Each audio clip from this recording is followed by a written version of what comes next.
नमस्कार।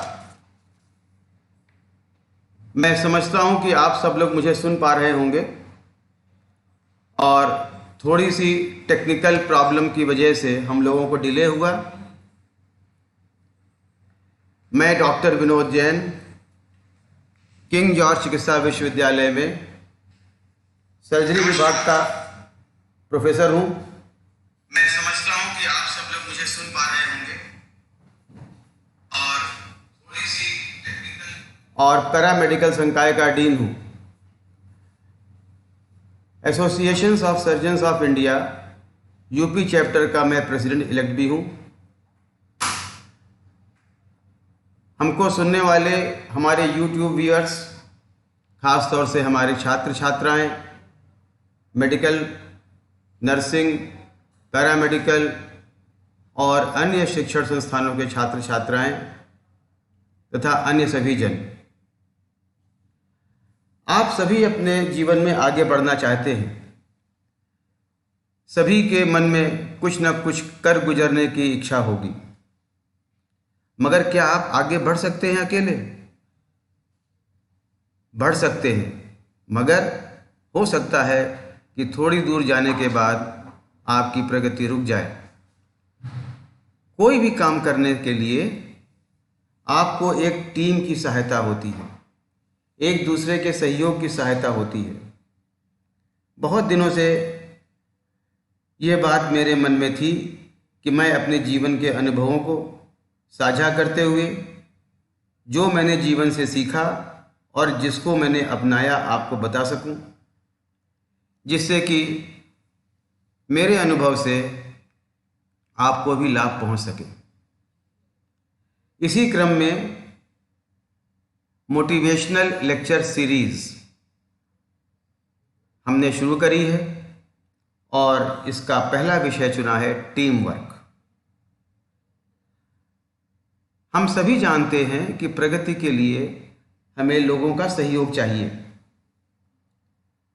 हम लोग यदि टीम में काम करते हैं तो अपने लक्ष्य को बहुत ही आसानी से प्राप्त कर सकते हैं। यहाँ पर तीन बातें समझनी आवश्यक है। एक होता है क्राउड मतलब भीड़, दूसरा होता है ग्रुप मतलब समूह, और तीसरी होती है टीम। इसमें क्या फर्क है? क्राउड में बहुत सारे लोगों का समूह होता है, मगर वे अलग अलग लोग होते हैं, उनकी अलग अलग विचारधाराएं होती हैं, उनका आपस में कोई कनेक्शन नहीं होता है। मान लीजिए जैसे कोई एक्सीडेंट हो गया तो जिसका जो मन में आया वहां पर रुक गया और थोड़ी देर बाद वहां से चला गया। ग्रुप का मतलब यह है कि एक जैसा सोचने वाले, एक जैसे व्यक्ति यदि आपस में हों और साथ रह रहे हों तो वो ग्रुप कहलाता है।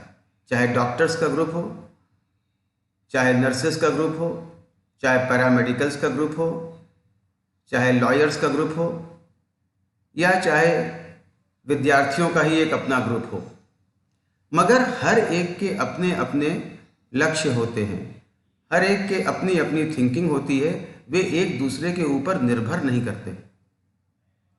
और टीम एक ऐसा शब्द है जहां पर दो या उससे अधिक लोग एक कॉमन गोल के लिए काम करते हैं, एक दूसरे के ऊपर निर्भर रहते हैं, जिससे वे लक्ष्य की प्राप्ति कर सकें। एक कछुए की और खरगोश की कहानी आप सबने सुनी होगी और सबको पता भी होगा कि जब कछुए और खरगोश में रेस हुई तो खरगोश ओवर कॉन्फिडेंस में था, वो एक पेड़ के नीचे सो गया, मगर कछुआ धीमे धीमे आगे बढ़ते हुए रेस को जीत गया। बताया गया slow and steady wins the race. मगर कहानी यहां नहीं खत्म होती। खरगोश को बहुत चिंता हुई तो वो वापस कछुए के पास गया और कहा कि भाई ऐसा है कि एक बार हमारी तुम्हारी फिर से रेस हो जाए। कछुआ इसके लिए मान गया। इस बार खरगोश ने कोई गलती नहीं करी और खरगोश बिना सोए अपने लक्ष्य पर कछुए के पहले पहुंच गया। अब क्या? अब कछुए ने सोचा कि ऐसे तो हार नहीं माननी चाहिए। तो कछुए ने फिर खरगोश के पास अब गया और उससे बोला कि चलिए हम लोग फिर से रेस करते हैं, मगर रेस का क्या मार्ग होगा ये हम तय करेंगे। कछुए के अंदर तो ओवर कॉन्फिडेंस था। उसने कहा ठीक है, रेस कर लो, फिर से एक बार सिद्ध कर लो कौन जीतेगा। इस बार कछुए और खरगोश की रेस फिर से शुरू हुई, जिसका मार्ग तय किया था कछुए ने। ये लोग दौड़ते दौड़ते पहुंचे। खरगोश जल्दी से पहुंच गया, मगर लक्ष्य से पहले एक नदी पड़ती थी। अब खरगोश तो तैरना जानता नहीं था। खरगोश वहीं बैठ गया। कछुआ धीमे धीमे चलते हुए आया और आकर नदी को पार किया। पार करने के बाद लक्ष्य नदी के उस पार था और अपने लक्ष्य पर पहुंच गया। कछुआ हार गया। कछुआ जीत गया, खरगोश हार गया। तो अब कहने का तात्पर्य यह है कि कुछ खरगोश में कमी थी और कुछ कमी कछुए में थी। 3 बार ये लोग जब आपस में मिले तो इनमें आपस में दोस्ती हो गई। दोस्ती हो गई तो इन लोगों ने आपस में तय किया कि भाई क्यों ना हम लोग एक साथ मिल के काम करें, एक साथ मिल के रेस लगाएं। हमारे अंदर कुछ ऐसी कमी है जो हम नहीं तैर पाए नदी, तुम्हारे अंदर ऐसी कमी है जो तुम तेज नहीं चल पाते हो, तो हम दोनों यदि मिल के रेस को पूरा करेंगे तो अपने लक्ष्य पे जल्दी भी पहुंच जाएंगे और निश्चित रूप से पहुंच जाएंगे। तो इस बार कछुए और खरगोश ने जो रेस की, तो जो जमीन का हिस्सा था उस पर कछुआ खरगोश के ऊपर बैठ गया और जो पानी का हिस्सा था उस पर कछुए के ऊपर खरगोश बैठ गया। दोनों ने एक दूसरे को कॉम्प्लीमेंट करते हुए रेस को पूरी किया। दोनों में दोस्ती भी हो गई। इस कहानी से क्या शिक्षा मिलती है? कोई भी व्यक्ति किसी भी लक्ष्य को अकेला प्राप्त नहीं कर सकता। रास्ते में बाधा आएंगी ही आएंगी। अगर हम टीम के रूप में काम करेंगे तो एक दूसरे की कमी को पूरा करते हुए अपने लक्ष्य को प्राप्त कर पाएंगे। इसीलिए कहा गया है कि यदि हमारा गोल कॉमन है, लक्ष्य हमारा कॉमन है और हम एक ग्रुप में काम कर रहे हैं, उसी लक्ष्य की तरफ बढ़ रहे हैं, कदम से कदम मिलाकर बढ़ रहे हैं, तो हम टीम वर्क की भावना के अनुसार कार्य कर रहे हैं। जैसा कि शब्द है टीम, TEAM। टी का अर्थ है टुगेदर, ई का अर्थ है ईच, ए का अर्थ है अचीव्स, एम का अर्थ है मोर। टुगेदर ईच अचीव्स मोर। अगर हम अकेले काम करते रहेंगे तो हो सकता है कि हम उतना न प्राप्त कर पाएं जितना हम टीम के साथ रहकर काम अपना अचीवमेंट प्राप्त करेंगे। और न केवल एक व्यक्ति बल्कि टीम का प्रत्येक व्यक्ति वो व्यक्तिगत रूप से जितना प्राप्त कर सकता है उसकी अपेक्षा ज़्यादा प्राप्त करेगा। ये बात समझ लेना हमारे यंगस्टर को बहुत इम्पॉर्टेंट है। अब प्रश्न ये उठता है कि टीम वर्क में काम तो करना है, तो उसके लिए क्या क्या आवश्यकताएं हैं, क्या क्या स्किल्स चाहिए। तो सबसे पहली स्किल है कम्युनिकेशन, यानी कि आपसी संवाद। कम्युनिकेशन में 3 बातें होती हैं। एक वर्बल कम्युनिकेशन जो हम लोग मुंह से बोलते हैं, एक हम लोग पैरावर्बल कम्युनिकेशन मतलब कैसे बोलते हैं, और एक नॉन वर्बल कम्युनिकेशन मतलब हम बिना बोले अपनी बॉडी लैंग्वेज से कैसे बिहेव करते हैं। वर्बल कम्युनिकेशन के विषय में यह मैं कहना चाहूँगा कि बहुत सोच समझ के, नपा तुला, पहले तोलो फिर बोलो, यह सोचते हुए ही बोलना है। शब्दों का चुनाव बहुत सावधानी से करना है। फिर पैरावर्बल उन शब्दों को कैसे कहना है। जैसे मान लीजिए कि मैं काम कर रहा हूँ और मैं बिजी हूँ और कोई मेरे कमरे में आता है, तो मैं ऐसे भी कह सकता हूँ चलो जाओ अभी यहाँ से, और दूसरी तरह से भी कह सकता हूँ कि देखो मैं अभी बिजी हूँ, अभी चले जाओ, थोड़ी देर में आना। बात वही कही मैंने, कहने का टोन फर्क हो गया, पैरावर्बल, तो ये भी ध्यान देना है। और जिस समय मैं बोल रहा हूँ तो मैं अपने चेहरे से, मैं अपने बॉडी से कैसे बिहेव कर रहा हूँ वो व्यक्ति तुरंत महसूस करता है। तो हमको कम्युनिकेट ऐसे करना है कि हमारा सारा टीम मेंबर, हमारे जितने भी लोग हमारे साथ काम कर रहे हैं, वे सब सहज महसूस करें। फिर सेंस ऑफ रिस्पॉन्सिबिलिटी, मतलब टीम में मान लीजिए अगर 5 से 8 लोग काम कर रहे हैं और हर एक को अलग अलग चीज़ सौंप दी गई है। उदाहरण के तौर पर मान लीजिए एक एग्जाम्पल दिया है कि आपको एक एकेडमिक कॉन्फ्रेंस करनी है। अब एकेडमिक कॉन्फ्रेंस करनी है तो उसमें एक एकेडमिक प्रोग्राम बनाना है, उसमें हॉल का अरेंजमेंट करना है, उसमें माइक डायस पोडियम का अरेंजमेंट करना है, उसमें केटरिंग का खाने का इंतज़ाम करना है, उसमें कोई शाम के समय कल्चरल प्रोग्राम करना है, उसमें जो लोग बाहर से आ रहे हैं उनके लिए ट्रांसपोर्ट की व्यवस्था करनी है, उनके लिए रहने की व्यवस्था करनी है। ये सब रिस्पॉन्सिबिलिटी अपनी अपनी लोग समझ लें और उनके अंदर ये रिस्पॉन्सिबिलिटी होनी चाहिए कि हमको अपना काम ठीक से करना है। ये बहुत ज़रूरी है। तो एक तो उनको ये पता हो कि उन्हें क्या काम करना है और उनके अंदर सेंस ऑफ रिस्पॉन्सिबिलिटी, जो भी काम सौंपा गया है वो काम करना है। तभी टीम, देखिए अगर कॉन्फ्रेंस सक्सेसफुल होती है तो टीम के सभी मेंबर का समान रूप से नाम होता है। फिर है ऑनेस्टी। ऑनेस्टी का यहाँ पे हमारा तात्पर्य ये है कि वे जब अपने संवाद में हों, कम्युनिकेशन में हों, काम कर रहे हों तो पूरी ईमानदारी के साथ काम करें, और यदि कहीं पर उन्हें कोई रुकावट महसूस हो रही है तो वो बड़ी ईमानदारी के साथ उस रुकावट को लोगों से शेयर करें। अगर उन्हें कठिनाई हो रही है तो टीम मेंबर से उसके बारे में बताएं, और यदि उनको नहीं करना आता है तो भी बताएं, छुपाएं नहीं। बड़ी ईमानदारी से, पारदर्शिता से अपनी बात बताएं, समझाएं, और तभी उसका सलूशन निकलेगा। किसी की भी बात ठीक से सुननी चाहिए।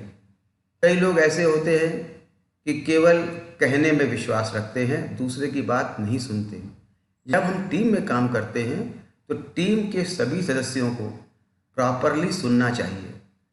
हो सकता है उनकी कही हुई बात हमारी सोच से बेहतर हो, उनके पास अच्छा सुझाव हो, उनकी कोई अपनी परेशानी हो जिसको हम दूर कर सकते हो। तो यह एक्टिव लिसनिंग बहुत ज़रूरी है। ये वर्ड जो एम्पैथी है, ये अपने आप में एक पूर्ण शब्द है। ये सॉफ्ट स्किल इस प्रकार की है कि आप मान के चलिए कि आपका टीम मेंबर किसी वजह से कोई काम नहीं कर पा रहा है और वो उससे दुखी है, परेशान है, तो उसकी जगह पर आप अपने को रख के सोचिए कि आप कैसा महसूस कर रहे होंगे। जब आप अपने आप को उस टीम मेंबर की पोजीशन पर रखेंगे तो आप उसकी समस्या को गंभीरता से समझेंगे और सॉल्व करेंगे। तो ये एम्पैथी हर टीम मेंबर के अंदर होनी चाहिए, तभी हमारी टीम कारगर होती है और तभी हम आपस में एक दूसरे के सहयोग से आगे बढ़ते हैं। तो ये स्किल्स हम लोगों को अपने आप के अंदर डेवलप करनी है और इसको देखना है कि जब भी हम टीम में काम करें तो इन सब चीज़ों का विशेष रूप से ध्यान रखें।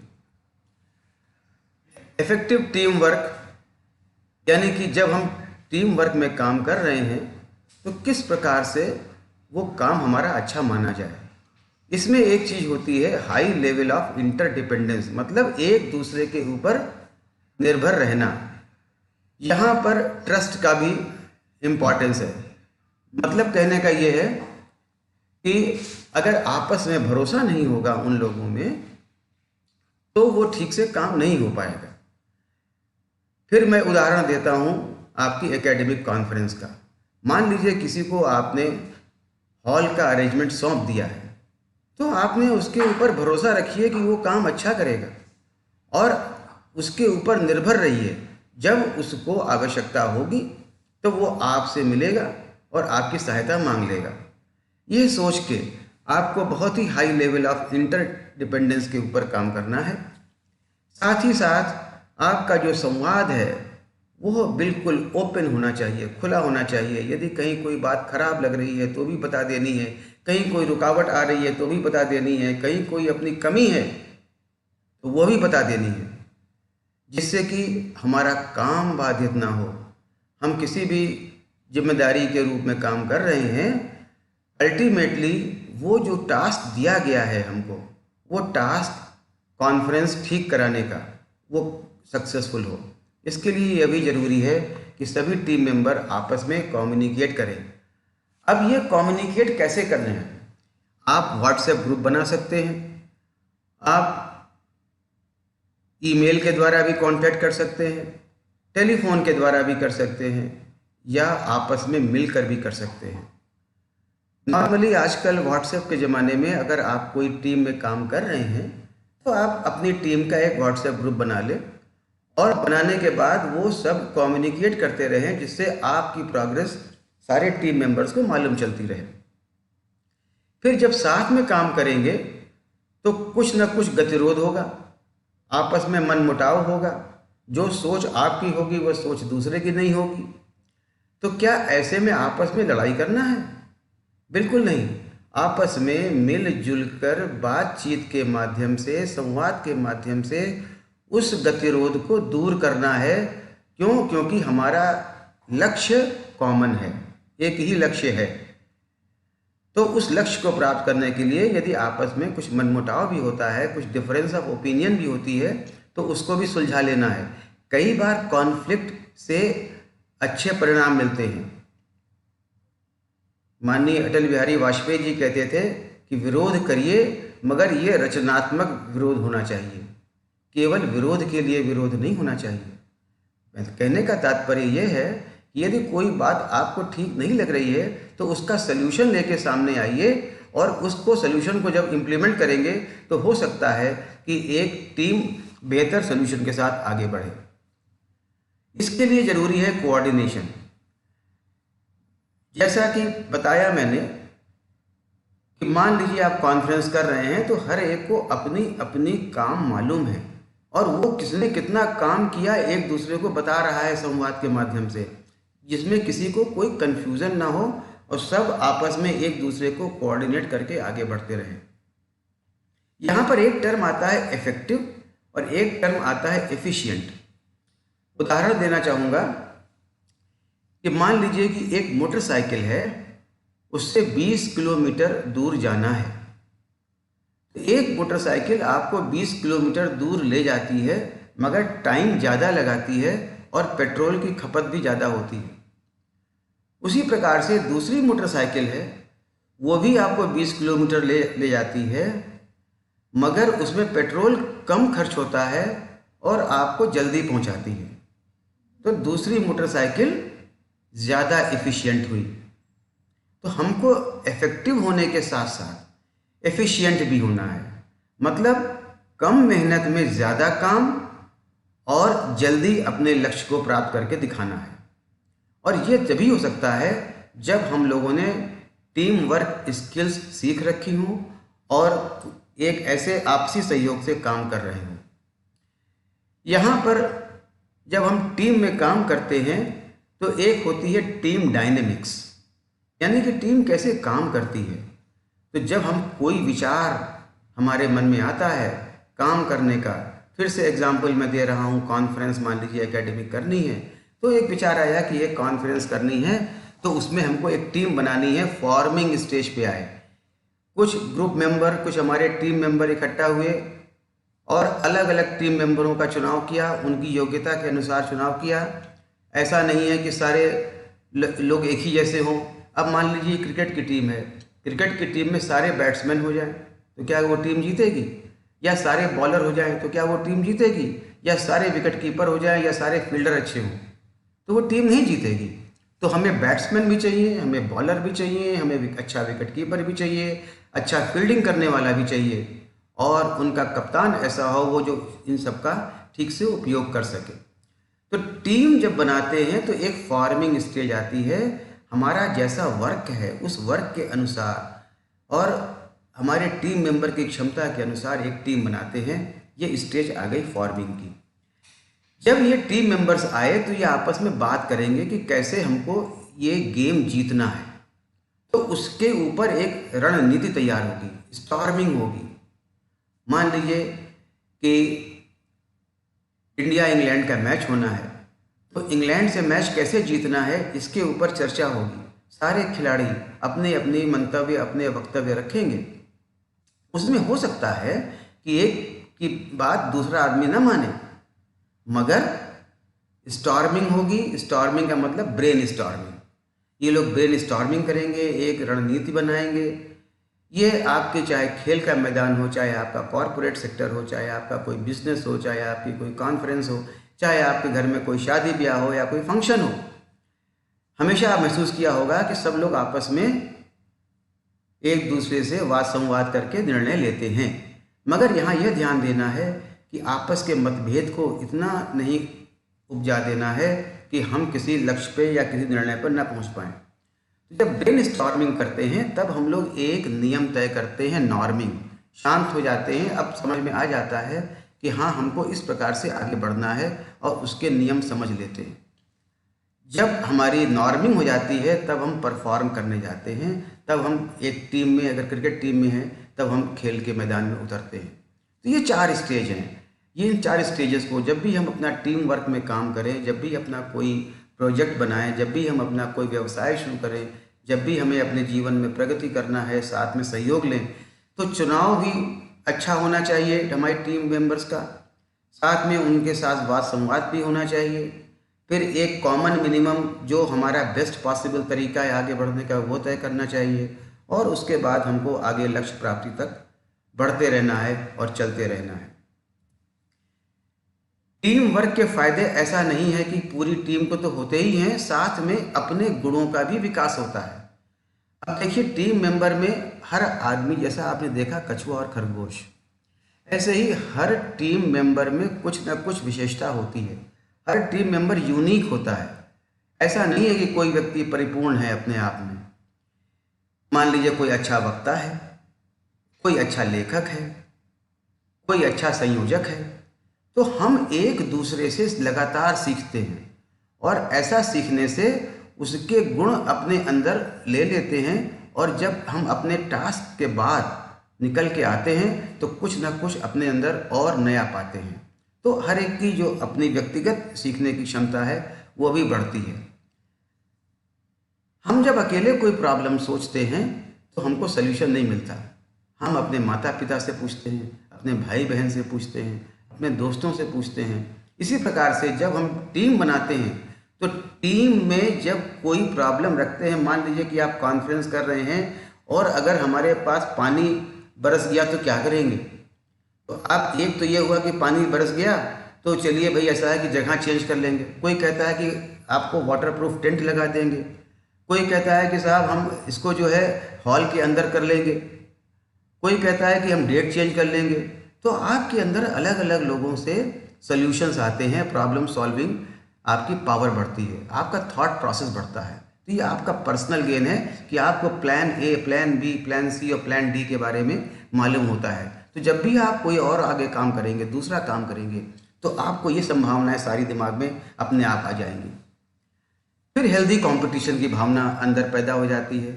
अब मान लीजिए वही कॉन्फ्रेंस का एग्जाम्पल, एक टीम है जो केटरिंग देख रही है, एक टीम है जो एकेडमिक प्रोग्राम देख रही है, एक टीम है जो सोशल प्रोग्राम देख रही है। तो आपस ही में कंपटीशन हो गया कि अच्छा देखे तुम्हारा प्रोग्राम कैसा होता है।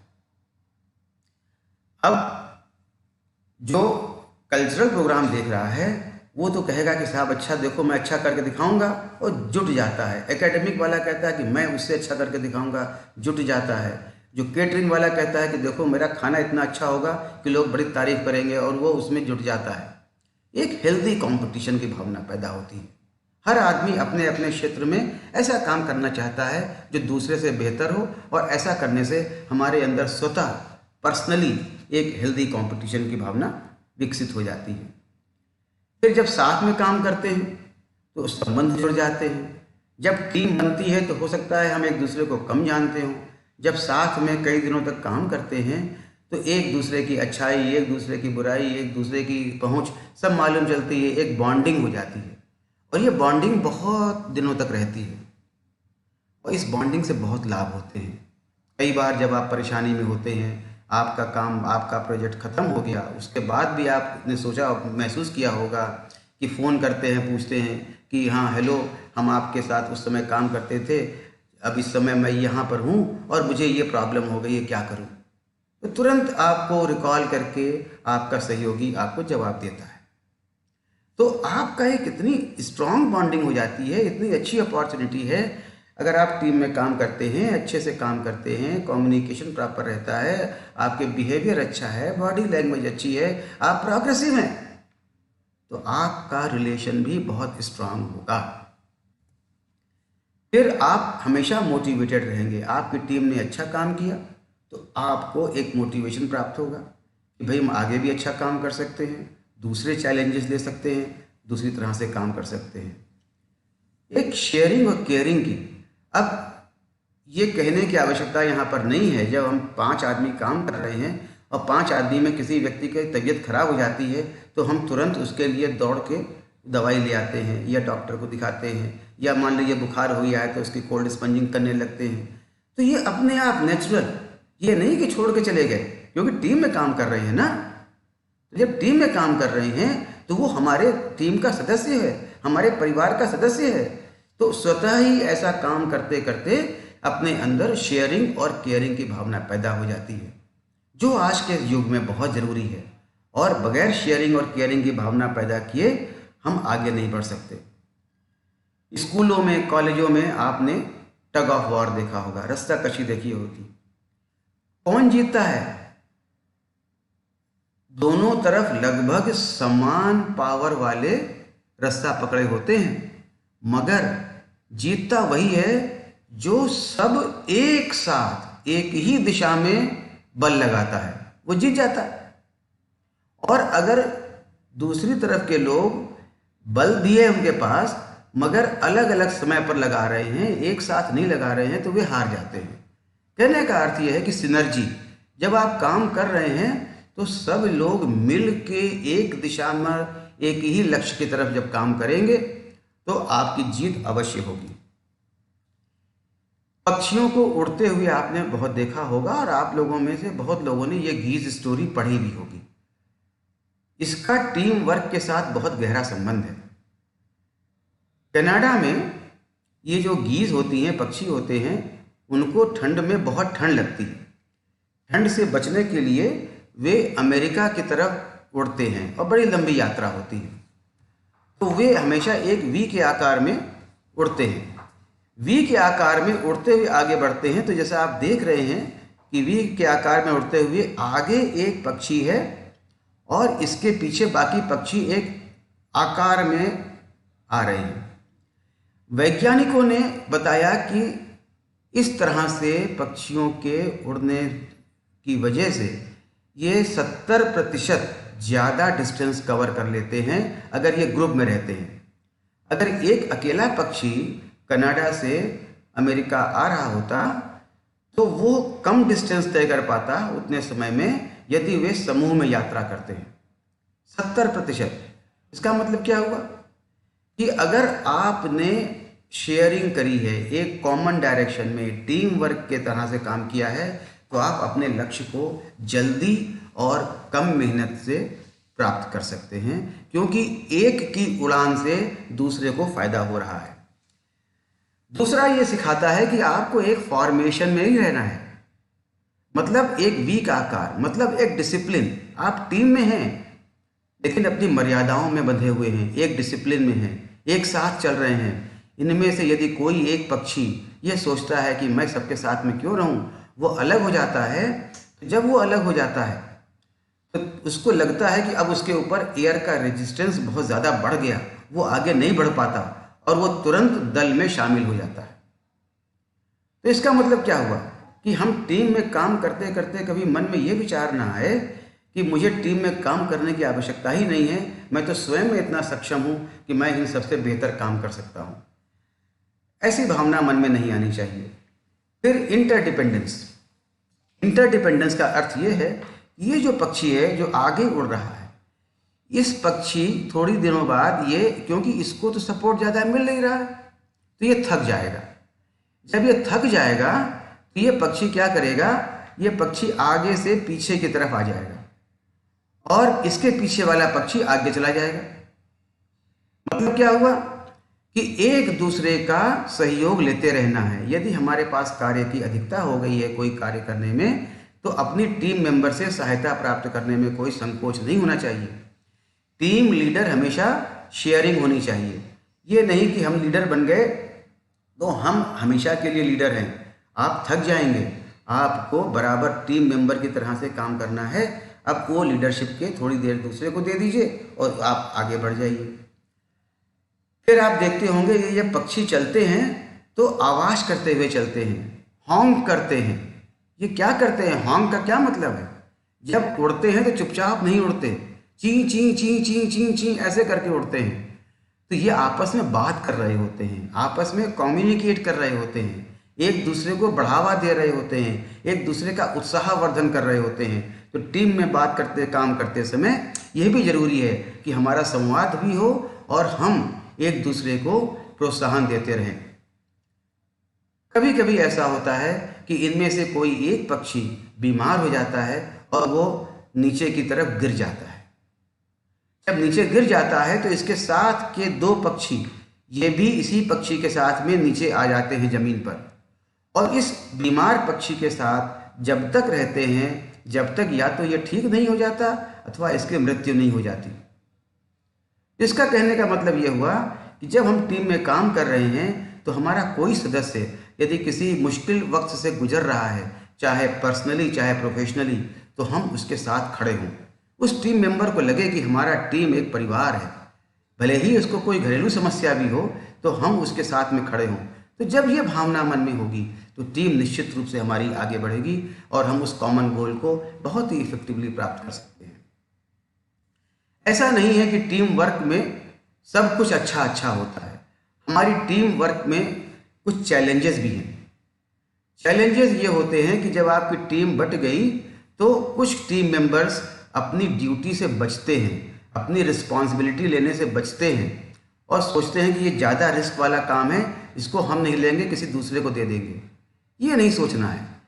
अगर टीम सारी एक है तो सारे लोगों का काम भी एक है, सबको एक दूसरे से मिलकर आगे चलना है।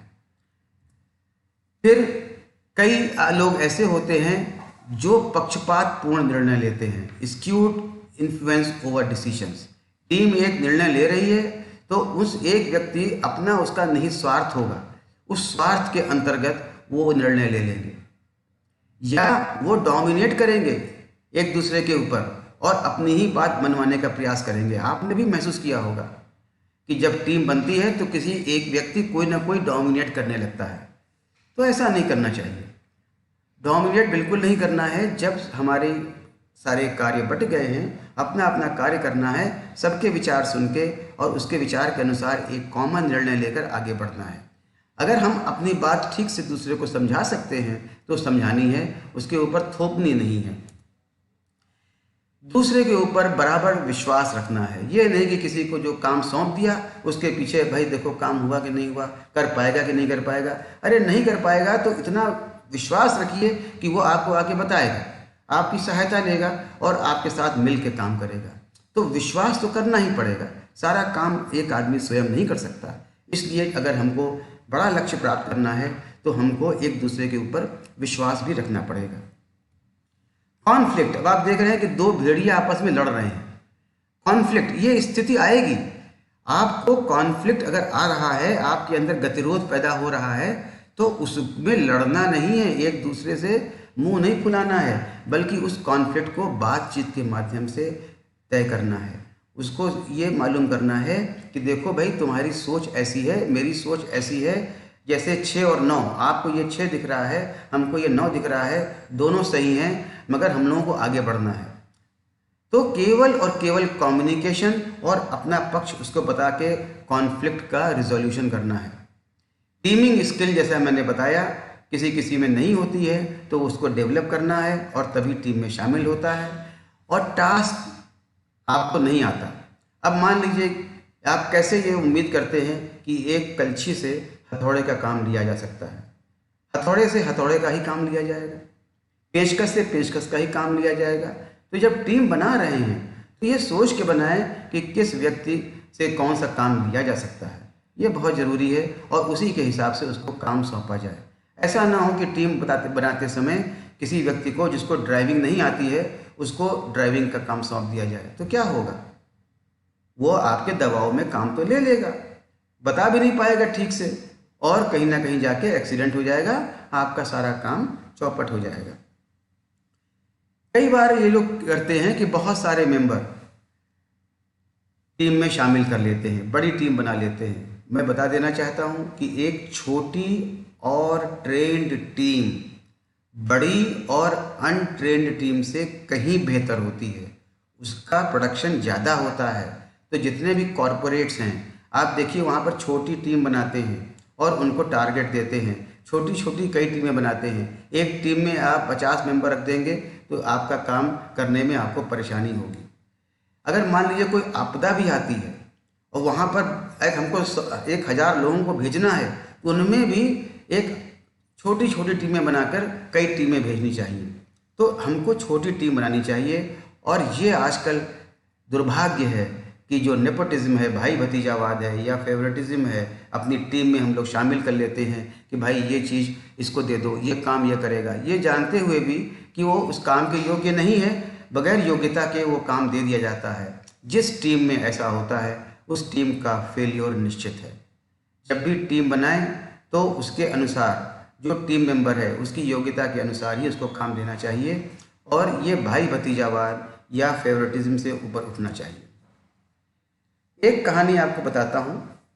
जंगल में एक शेर अपने दल के साथ में शिकार करता था और धीमे धीमे क्या हुआ कि उस शेर के मन में ये अहंकार आ गया कि सारा शिकार तो मैं ही करता हूँ, ये जितना दल है वो खाली मेरे पीछे दौड़ता है, तो सारा शेयर मुझे मिलना चाहिए और मेरे बाद जो बचे वो बाकी लोग खाएं। तो उसने इस बात का ऐलान कर दिया। सारे शेरों ने उसका विरोध किया तो एक सभा बुलाई गई और सभा में ये तय पाया गया कि भाई ठीक है, अगर आपको ऐसा ही है तो आप अलग से शिकार करिए और बाकी हम लोग सब अलग से शिकार करेंगे। शेर बोला ठीक है, मैं तो अलग से शिकार कर ही लूँगा। शेर अकेला शिकार पर निकल पड़ा। जब वो भैंसों के सामने पहुंचा तो सारे भैंसों ने, क्योंकि अकेला था, अभी तो दल के साथ में जाता था, भैंसे डरते थे, अब अकेला था तो सारी भैंसों ने मिलकर उसको दौड़ा लिया। वो वापस आ गया। अब उसको भूख लग रही थी, उसने कहा कोई बात नहीं, भैंस नहीं है तो हम हिरन को मारेंगे। तो वो हिरनों के पीछे भागा। अब हिरन उससे तेज आगे पीछे जहाँ बाएं सब भाग गए। जब भाग गए तो वो हिरन को भी नहीं मार पाया। अब शेर बहुत दुखी हो गया। उसने अपने ऊपर सोचा कि देखो, जब मैं टीम के साथ में था, भले ही मैं शिकार करता था, लेकिन टीम हमारे साथ में रहती थी तो हम शिकार आसानी से कर पाते थे और सब लोग मिल बांट के खाते थे। उसको अपनी गलती का एहसास हुआ और वापस टीम में आ गया।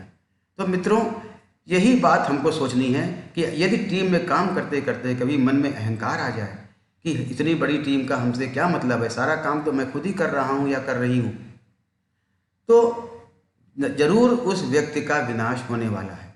टीम के साथ ही काम करने से आप आगे बढ़ते हैं। टीम का कॉन्फ्लिक्ट है तो नेचुरली आपके नए नए विचार जनरेट होते हैं और आपको फायदा भी होता है। एक किताब है स्टीवन कावे की, 7 habits of highly effective persons. उसमें एक सेंटेंस है, seek first to understand then to be understood. कहने का मतलब ये है कि जब टीम में काम कर रहे हैं तो सबसे पहले उस सदस्य की बात समझिए। यदि वो काम नहीं कर पा रहा है, यदि कोई प्रॉब्लम हो रही है, यदि वो जो टारगेट दिया है अचीव नहीं कर पा रहा है, तो उसकी बात पहले समझिए, तब उसके बारे में कोई राय कायम करिए। ऐसा ना हो कि आपकी राय आप उसके ऊपर थोप दें और उसको गलत संदेश जाए, वो टीम से अलग हो जाए। तो ये बहुत ज़रूरी है आपको समझना। एक गज़ल है, उसका शेर है कि कुछ तो मजबूरियां रही होंगी, यूं ही कोई बेवफा नहीं होता। आपसे कोई व्यक्ति नाराज हो जाता है, आपसे कोई व्यक्ति ठीक से काम नहीं करता है, तो इसका मतलब ये नहीं है कि वो काम करना जानता नहीं है या काम करना चाहता नहीं है। हो सकता है उसके परिवार में कोई परेशानी रही हो सकता है उसकी कोई व्यक्तिगत परेशानी रही हो सकता है कि उसके पास कोई इंस्ट्रूमेंट इक्विपमेंट कम हो सकता है कि उसका कंप्यूटर काम ना कर रहा हो। तो उसको समझिए, सुनिए और तब उसके ऊपर कोई निर्णय लीजिए। कई बार हमको लेट इट गो, अगर किसी से कोई गलती हो भी गई है तो ये भी हमको सोचना है कि चलो जाने दो। अगर वो व्यक्ति अपने आप में सुधार कर लेता है तो उसके निर्णय, उस गलती को पकड़ कर नहीं बैठना है। ऐसा होगा, आप लोग जब टीम बनाएंगे, काम करेंगे साथ में, तो किसी ना किसी व्यक्ति से गलती होगी। अब उस गलती को अगर आप पकड़े रहेंगे, उस व्यक्ति को हेय दृष्टि से देखेंगे, तो आप उस व्यक्ति को लूज कर देंगे। इसलिए यदि उस व्यक्ति में सुधार हो जाता है तो उसकी गलतियों को क्षमा करते हुए आगे उसे काम लेते रहिए। एक सिलाई मशीन का मैं आपको देता हूँ उदाहरण। अब आप सिलाई मशीन में देख रहे हैं कि एक हैंडल है, जब ये घूमता है तो इसके अंदर के सारे कलपुर्जे, ये चक्का भी घूमता है, सारे कलपुर्जे जिसमें धागा बना हुआ है, धागा भी रहता है। इससे मशीन से आप एडजस्ट करते हैं कि कितनी आपको मोटी सिलाई करनी है। यहाँ पे सारे कलपुर्जे होते हैं, फिर यहाँ पर ये नीडल होती है और नीडल में धागा होता है और तब जाके कपड़ा सिलता है। यानी कि एक अच्छा कपड़ा सिलता है। कपड़ा सिलना is a project, is outcome of project. आपकी टीम ने एक प्रोजेक्ट लिया और आउटकम ऑफ प्रोजेक्ट क्या हुआ, अंतिम उसका लक्ष्य क्या हुआ, सिला हुआ कपड़ा बनाना। अब अगर मान लीजिए इस हैंडल में परेशानी है तो कपड़ा नहीं सिलेगा, चक्का खराब है, कोई कल पुर्जे अंदर के खराब हैं, कहीं आपके धागा ही नहीं है और सब कुछ है, सुई नहीं है, तो आपका कपड़ा नहीं सिलेगा। कहने का मतलब ये है कि चाहे व्यक्ति छोटा हो, चाहे व्यक्ति बड़ा हो, चाहे वो एडमिनिस्ट्रेटिव पोस्ट पर हो जैसे कि ये आपका हैंडल, और चाहे वो कर्मचारी पोस्ट पे हो जैसे आपकी छोटी सी सुई, ये सब टीम मेंबर इक्वली इम्पॉर्टेंट है। ये सब यूनिक हैं, इन सब का अपना विशेष विशेष स्थान है। ये बात जरूर समझनी चाहिए और ये सिलाई की मशीन से अच्छा एग्जाम्पल हो नहीं सकता। तो जब भी हम टीम में काम करें तो अपने आप को सबसे ऊपर न समझें और ये सोच के चलें कि हर व्यक्ति अपनी जगह पे इम्पॉर्टेंट है और उसको उसी प्रकार से हम लोग उसका प्रयोग करें। मैं एक सर्जन हूँ और मैं सर्जरी करता हूँ, तो मैं सर्जरी जब लैप्रोस्कोपी कर रहा हूँगा तो क्या मैं अकेले सर्जरी कर पाऊँगा? मुझे सिस्टर भी चाहिए, मुझे असिस्टेंट भी चाहिए, मुझे एक एनेस्थेटिस्ट चाहिए जो बेहोशी दे प्रॉपर, मुझे एक ऐसा व्यक्ति चाहिए जो कैमरा ठीक से दिखाए, एक इलेक्ट्रिशियन भी हो जो पूरी बत्ती का देखभाल करे, एक हमारा सफाई कर्मी भी हो जो हमारा फर्श साफ रखे, एक ट्रॉली वाला आदमी हो जो मरीज को ठीक से ट्रांसफ़र करे, एक रिकॉर्ड कीपर हो जो उसको ठीक से रिकॉर्डिंग करे। तो आप देख रहे हैं कि एक ऑपरेशन करने में कितने लोग साथ में रहते हैं। इसी प्रकार से अगर आप कोई भी टीम करके लक्ष्य को प्राप्त करना चाहते हैं, एक सफल ऑपरेशन करना चाहते हैं, तो सबकी बराबर से सहभागिता होती है। मैं ये सोचूं कि सिस्टर मुझसे छोटी, मैं ये सोचूं कि इलेक्ट्रिशियन मुझसे छोटा, मैं ये सोचूं कि कैमरा दिखाने वाला मुझसे छोटा, तो क्या मैं सफल ऑपरेशन कर पाऊंगा? नहीं कर पाऊंगा। तो अल्टीमेटली क्या होगा कि इससे लॉस हमारा ही होगा, हर टीम मेंबर का होगा। तो हर टीम मेंबर का अपना एक अलग स्थान है, इसको समझना चाहिए। अब आप देखिए इस चित्र में क्या दिख रहा है। अकबर महान। अकबर महान कैसे बना? अकबर महान इसलिए बना क्योंकि इसने अपने नवरत्न चुने। इसके पास नवरत्न थे और सबके अपने अपने कैरेक्टर थे। कुछ म्यूजिक में अच्छे थे, तानसेन जैसे, किनकी बुद्धि बलवान थी, बीरबल जैसे, और भी तरह तरह के लोग थे। तो हमको जब टीम बनाएं तो चुनाव बहुत ज़रूरी है और जिस प्रकार की क्षमता या दक्षता जिस व्यक्ति में हो उसको उसी प्रकार का कार्य देना चाहिए, नहीं तो हमें अपेक्षाकृत अच्छा लाभ नहीं मिलेगा। यह भी ज़रूरी है कि जब हम टीम बनाएं तो प्रत्येक व्यक्ति की योग्यता के बारे में ज्ञान हो, हम एक दूसरे को जानें और उसी के अनुसार उसको काम दें। टीम द्वारा अधिक से अधिक लक्ष्य को प्राप्त करना, अधिक से अधिक आउटपुट लेना इम्पॉर्टेंट है कि create a productive and conducive atmosphere, safe environment. Team member को कोई झिझक ना हो, कोई डर ना हो। आपस में बात करने से, अपनी गलतियां अगर हो गई हैं तो उसको बताने से, अगर उसको कोई परेशानी है तो उसके बारे में कहने से। मान लीजिए कि आपने एक कॉन्फ्रेंस ही की मैं से बात करता हूँ, या मान लीजिए क्रिकेट टीम में आप गए और आपका बैट अच्छा नहीं है, तो आप बैटिंग कैसे करोगे? आपका पैड फटा हुआ है तो कैसे जाओगे आप, कैसे विकेट कीपिंग करोगे? तो आपका जो एटमॉस्फेयर है वो प्रोडक्टिव होना चाहिए और कंड्यूसिव होना चाहिए, जिसमें कि आप अपनी बात कह सकें और अपने क्षमता के अनुसार परिणाम दे सकें। आपका गोल भी आइडेंटिफाई होना चाहिए, clear. You have to set the goal in the very beginning. तो हम कहते हैं सबसे पहले अपने लक्ष्य को निर्धारित करिए, उसके बाद में उसके ऊपर सही पाथ को चुनिए, क्या पाथ है, और फिर लगातार चलते रहिए। Fix the goal, identify the path and keep moving, that is the message. Roles and responsibility आपको बता देनी है, हम लोग पहले भी बात कर चुके हैं। एक दूसरे के फील्ड में ज़बरदस्ती हम न कूदें, ओवर स्टेपिंग ना करें।